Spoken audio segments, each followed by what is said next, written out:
අනේ මේ රට පාලනය කරන තැන රජුරුවන්ගේ ගෙදරත් ගෑස් නැහැල්ලුවනේ. ගෑස් හේකුත් අරගෙන නෑ ගම් එල ගම්මා කතිනේ. දාලි ටිකවත් හදන්න පුළුවන් නෑ. දාලි ටිකවත් හදන්න විදියක් නෑ ගෑස් නෑ. කාටද? අපි පන්සලටත් ගෑස් නෑ. හැමතැනම ගෑස් නෑ. වැඩි මිලටත් ගෑස් නෑ. අපිට තියෙන එකේ ටිකක් අරගෙන අපේ ටිල්ලින් ලේකම්තුමාවත් මුණ ගැහිලා අපි එයාටත් ගෑස් එකක් දීලා එයා ගාව තියෙනවා නම් අපිත් ගෑස් ටිකක් අරගෙන යන්න. ඉතින් අපේ නායක හාමුදුරුවොත් එක්ක මේ වඩින්නේ නායක හාමුදුරුවෝ ලේකම්තුමා වැහැ දකින්න. මේ ගෑස් එක කාටද? මේ ටිල්ලින් සිල්ලා මහත්තයාට. කලින් ටිල්ලින් සිල්ලා සහෝදරයා දැන් ටිල්ලින් හාමුට දෙන්න ආවේ. මොකද ජනතාවට නැති කිසි දෙයක් හාමුලාට එපානේ. ඉතින් ගෑස් නැහැ. මහත්තයෝ ඔබතුමාලත් එක්ක කතා කරන්නේ මේ ආවේ පස්සේ. අපි ආවේ ටිල්ලින් සිල්ලා මහලේකතුමා හම්බෙන්න. මන්ත්‍රී දිනේෂ් අපේකෝන් මේ කොට්ටාසේ මිනිස්සු නියෝජනය කරන්නේ. මෙහෙමයි. මේ අද අපි කියමු කවුරුන් අපි ආයේ පක්ෂ මහලේකම් අපිට ඕනේ මේ පහලකම් ජනාධිපතිවත් ඒක තමයි අගමැතිවත් හම්බෙන්නේ මේ අපි ආවේ දේශපාලන පක්ෂ කාර්යාලයකට නේ. පක්ෂ කාර්යාලය ඒ කවුරු හරි ඇති. අවුරුද්දම නැද්ද ඒක රිසෙප්ෂන් එක අපිට හම්බ ඉන්නවා. ඔව්. අපිට යාව හම්බෙලා පාලක කරුණු ලේකම් ටිකක් කෙනෙක් තියෙනවා. ඒ ටික කතා කරගෙන බීම් එකකටම ගිහිල්ලා එහෙම දැන් අපි අනේ මධ්‍යම කාරක සභාවේ 4-5 දිනේ මේ නායකතුමා අපි ගන්නකෝ මේක රාජ්‍ය ආයතනයක් නෙමෙයි. ඔව්. අපේ දේශපාලන පක්ෂ කාර්යාලවලට මිනිස්සු එනවා. දැන් නෑ, ඇයි දැන් ඔබතුමා අපිට ඉන්නකෝ. ඔබතුමා මහලේකම් ටිලින්ස්ලා මහත්තයෙන් අහන්න මෙහෙම කණ්ඩායමක් ඇවිල්ලා ඉන්නවා නායක හමුදුරන් වහන්සේ ප්‍රමුඛ 5-6 දෙනෙක් ඇවිල්ලා ඉන්නවා. නාගරික මන්ත්‍රීවරු සහ දේශපාලන නියෝජිතයෝ සාකච්ඡාකට අවස්ථාවක් දෙන්න පුළුවන්ද කියලා. බැරි නම් කියන්න. මේක තමයි යා නැහැ කියන එක මේ නෑ කියන්නේ. ඉතින් ඔබතුමා කතා කරලා අහන්න. කතා කරලා එතුමාව දුරකථනයෙන් කතා කරලා අහන්න. නෑ කියන්නේ මේ අපි ඔෆිස් එකකට නෑ නෑ හිටන්නවනේ. ඔයා දන්න එක අපි දන්නේ නෑනේ. ඔයා දැන් කතා කරලා අහන්නකො ටිලින්ස්ලා මහත්තයට කතා කරලා මෙන්න මෙහෙම ලේකම් හරි තමයි මෙහෙමයි මේ වැඩි අපි දෙන්න අතර සංවාද ඕනේ නැහැ. ඔබතුමා කවුරු හරි අපේ රිසෙප්ෂන් එකේ සහෝදරයෙක් ඉන්නවා. කවුරු හරි දෙන්නෙක් දෙන්නේ කිව්වේ. ඒ කියන්නේ ඔබතුමා ආරක්ෂක අංශ නෙමෙයි පක්ෂ කාඩරවරයෙක් නේ. ඔබතුමා පක්ෂ කාඩරවරයෙක් නේ. ඔබතුමා වෙවුලන්නේ ඒකනේ. දැන් අපේ කියලා කිව්වේ ඒකනේ. දැන් මේ ආරක්ෂක අංශයට අපේ කියනවා මේ ඔක්කොම අපේනේ. ඔබතුමා පක්ෂ ඔක්කොම කාඩරවරයෙක් අපේ. ඒ නිසා අපි මේ රටේ ජනතාවට කියනවා මේ රටේ ආරක්ෂක අංශය වෙනයි. මේ ඉන්න පක්ෂ කාඩරවරුන්ට බෑ නේ ප්‍රජාතන්ත්‍රවාදී හොසි කරන්නේ. මේ ඉන්න පක්ෂ කාඩරවරේ මේක රාජ්‍ය ආයතනයක්. පක්ෂ ලේකම් නැත්නම් අදාළ කෙනෙක් දෙන්න පක්ෂ ලේකම් නැත්නම් ඔබතුමා රටේ මහා පරිමාණ ගල් අඟුරු වංචාවක් කියලා තියෙනවා. පැමිණිලි ලිපිට පැමිණිලි දාලා තියෙනවා. අද වෙනකම් වෙච්ච දෙයක් නැහැ. කතානායකවරයාගේ රාජ්‍ය දේපල අවභාවිතය කතානායකවරයාගේ වංචා දූෂණ සම්බන්ධයෙන් පැමිණිලි දාලා අවුරුද්දක් එනවා. විමර්ශනයක් නැහැ. කන්ටේනර් 323ක් පන්නලා අවුරුද්දක් එනවා. විමර්ශනයක් නැහැ. රටේ මිනිස්සුන්ට කන්න නැහැ. විදුලිය කපනවා. ඊයේත් බොරල්ලේ විදුලිය කැපුවා.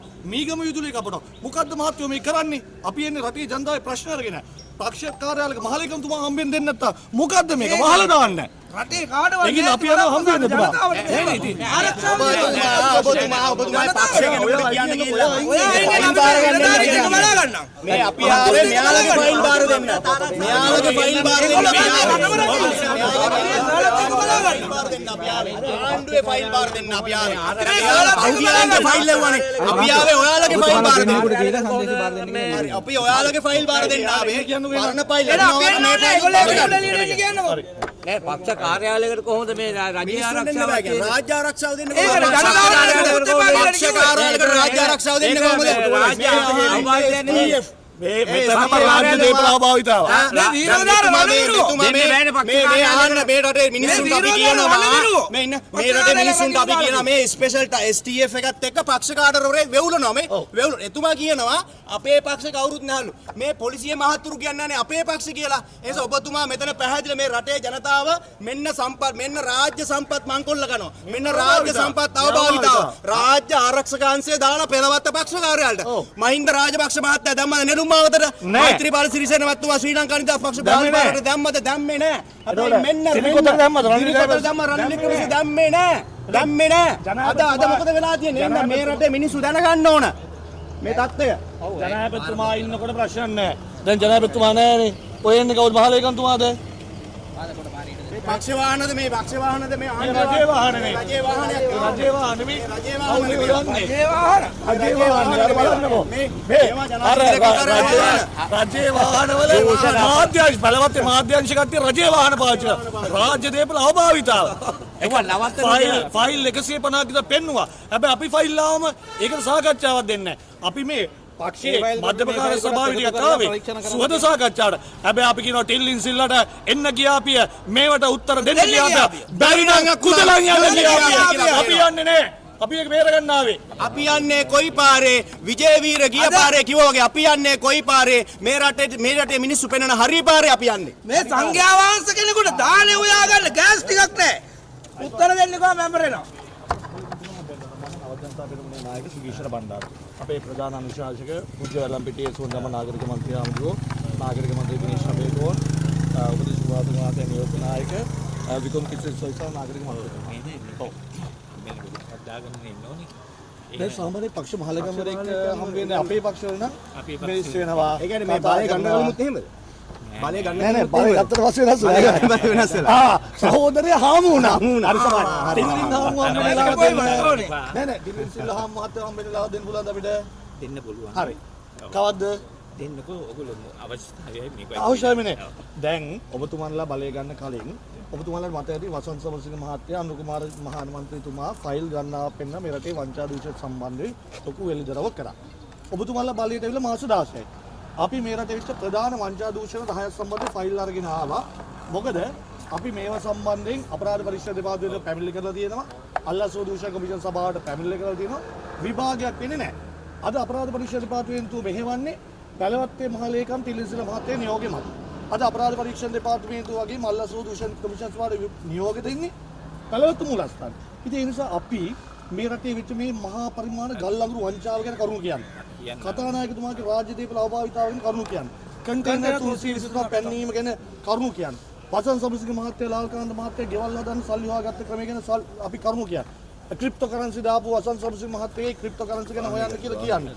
ඈ බෑන්දනේ ඒ ටික ගැන අපි කියන්නේ තමයි ආයේ. මේ අපිට මහලේකම්තුමා හම්බ වෙන අවස්ථාවක් දෙන්නේ. මහත්තයෝ ගෑස් නැහැ. මේක අහන්නකෝ මහත්තයෝ මේක දුන්නොත් ගෑස් දෙනවද? ගෑස් එකක් දෙන්න බෑනේ. මේක දුන්නොත් ගෑස් දෙනවද? මහත්තයෝ ගෑස් නැහැ මේ රටේ. දැන් බලන්නකෝ මෙට්‍රික් ටොන් 7000ක් ගෙනාවා.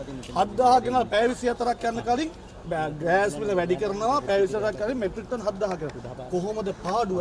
කෝටි 70යි. මේ අයතාලාභය ලැබි කවුද? ඉතින් මේව ගැන අපි අහන්න ඕනේ නැද්ද? ඔයාට ඕන පිළින් සහෝදරයන් අපිට ටිල්ලින් සිල සහෝදර හම්බෙන අවස්ථාව දෙන්න. අවස්ථාවක් හරි. ඉල්ලලා දෙන්නම්. හරි. දැන් මේකයි අපිට අපි යන ලිපිය දෙන්නද? ඔව්. මේ දෙන්නේ අපි මේ සම්බන්ධ මේ තියෙන්නේ අපි ටිල්ලින් සිල්ල ඉල්මහලේකම්තුමාට බාර දෙන ලිපිය. මේකේ තියෙන ලංකාවේ වෙච්ච ප්‍රධාන වංචා දූෂණ 6ක් ගැන. අපි බලාපොරොත්තු වෙනවා ටිල්ලින් සිල්ල මහලේකම්තුමා ජනවරමන් නැතත් එතුමා තමයි මේ රටේ නොනිල ජනාධිපති. ඒ නිසා අපි ජනාධිපතිතුමා ගැන කතා කරන්නේ නැහැ. ජනාධිපතිතුමා පාර්ලිමේන්තුවේ හොදන වරින් වෙන වැඩක් කරන්නේ නැහැ. ඒ නිසා අපි ටිල්ලින් සිල්ල මහලේකම්තුමා බලාපොරොත්තු වෙනවා මේ රටේ නොදන්නා විදුලි කප්පාදුවක් යනවා. මේ රටේ දැවැන්ත ගෑස් අර්බුදයක් තියෙනවා. මේ රටේ ඉන්ධන අවශ්‍ය විදිහට නැහැ. මේ රටේ උද්දමනය වැඩි වෙලා මිනිස්සුන්ට කන්න බොන්න නැහැ හූල්ලනවා. ඒ නිසා මේ සිංහල අවුරුද්ද ලැබෙන දවසේ මිනිස්සුන්ට කන්න නෙමෙයි ලැබ කන්න වෙන්නේ.